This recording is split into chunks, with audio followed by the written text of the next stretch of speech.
Son günlerde Amerika Birleşik Devletleri'nin öncülüğünde Suriye'ye yapılması düşünülen bir askeri operasyon gündemin en sıcak konusudur.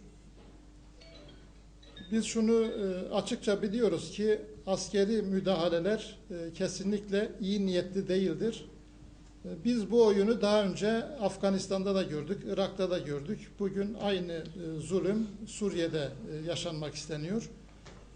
Şunu açıkça biliyoruz ki İslam coğrafyası üzerinde çok zalim bir plan uygulanmaktadır.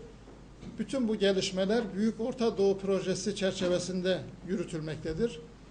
Eğer Amerika öncülüğünde Suriye'ye bir operasyon yapılırsa, Türkiye'nin de burada gönüllü olarak yer alması gerçekleşirse, bu da Türkiye'nin bu ateşin içine düşmesi bakımından çok hatalı bir karar olacaktır. Suriye'nin parçalanması sadece İsrail'e yarayacaktır. Bu planın gelişmesine hizmet edecektir. Bildiğiniz gibi burada çözüm süreci denen bir süreç başladı. Biz Saadet Partisi olarak ta ilk günden bu süreçle ilgili şunları açıkça ifade ettik.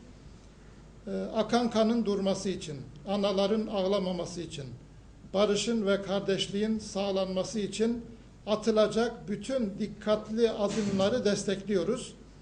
Zaman zaman bu adımlar dikkatli atılmamıştır. Bazı hatalı adımlar da atılmıştır ama bu süreç devam etmektedir.